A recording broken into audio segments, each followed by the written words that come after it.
Would you like to save hundreds of dollars a year, decrease your chances of getting seriously maimed or killed, and even have less stress while driving? Maybe even enjoy it? Let me ask you another question. Can you count to four? My name is Kevin Thompson, and a few years ago, I became a certified defensive driving instructor through the Smith driving system. And I'm here to tell you, it changed my life. This technique I'm about to explain to you is meant for an average driver, such as yourself, and is used in over 100 countries by thousands of businesses to help reduce preventable accidents and save millions of dollars a year on maintenance costs. There are several steps that the Smith system teaches, but the one I will be sharing with you today, if you were to implement, would guarantee you all those things mentioned before.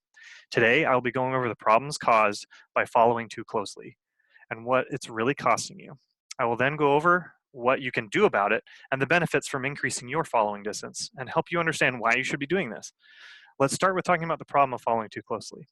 The National Highway Traffic Safety Administration, or NHTSA, reports that speeding-related deaths and distracted driving account for over a third of the traffic fatalities in 2016.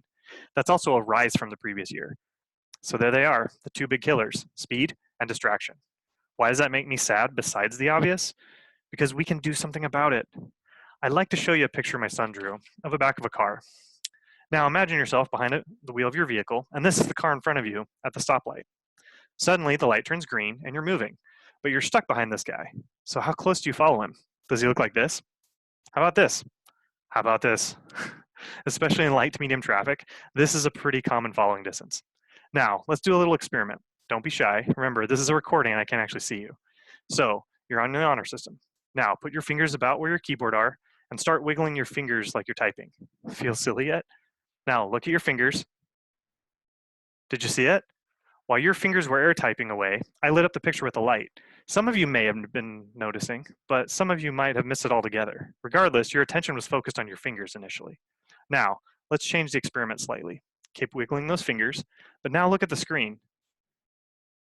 I bet you noticed the green light this time. But you know what else? I bet you can still see your fingers wiggling too. Even though you aren't focused on them, they are in what's called your peripheral vision. Your eyes can only focus on a small circle in the center of your vision. The rest it fills in with what it thinks should be there. Now, when something is moving, like your fingers, you notice that and your eyes pay more attention to it, even if it's in your peripheral vision. Now, what does that have to do with driving? If the car is right in front of you, what's your focus? You're focusing on their brake lights.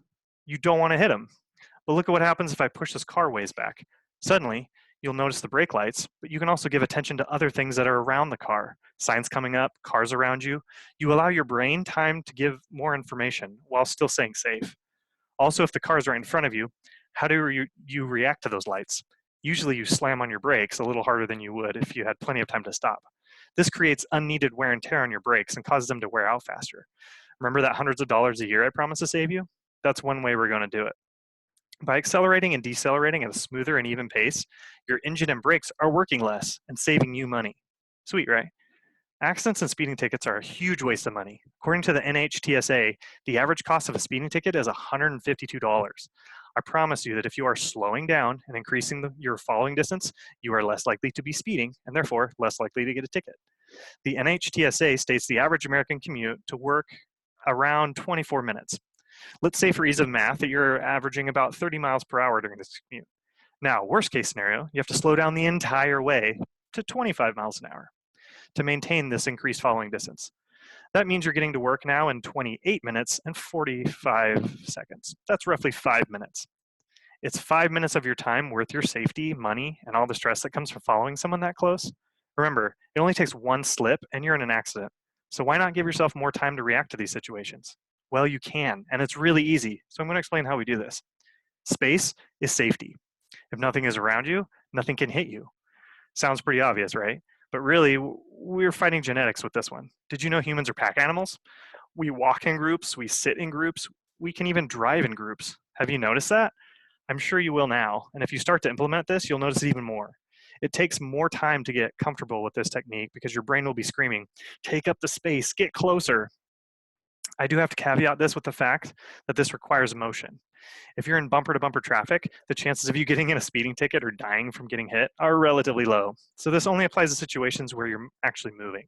Why do I mention this? Because we also have to fight the other genetic disposition that most of us have. With increased space comes other drivers taking that space. You know what? What's wrong with that? You slow down for a few seconds, then go back to maintaining your 4 seconds of following distance. People who come in aren't getting anywhere faster. They just want to become part of the pack or trying to get around everyone.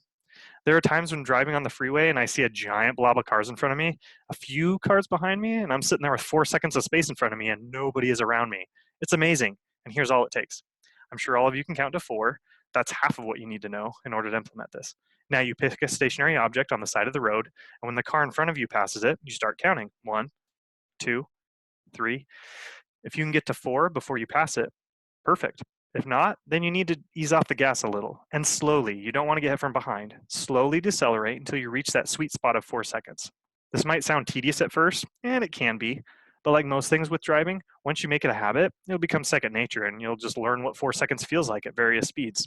And that's it. Remember that scenario of losing 5 minutes on your commute? That's the worst case. I've found personally that to be much less than that, if noticeable at all. Stoplights are a major factor, and you'll find that the car that raced past you and all the others is right in front of you at the red light. But while you've been driving along, slowing down instead of stopping, they've been sitting there for some time, and you'll find yourself making the green lights more often or just slowing down at stoplights rather than stopping completely. You'll save money on annual car maintenance. You'll be gentler on your engine as you aren't having to constantly stop and go on the red lights, and your chances of getting a speeding related ticket will decrease significantly. The increased space will make it less likely that you'll get rear ending the car in front of you, and also be more aware to see any other hazards because now you have more time to focus on the possible hazards around you, not just the one in front of you. What do you have to lose? 10 minutes a day? That's 3 songs that you can sing to. Well, turn up the volume and sing away because as you increase your distance to 4 seconds, you'll be less stressed, have more money in your pocket, and be safer. Thanks for your time.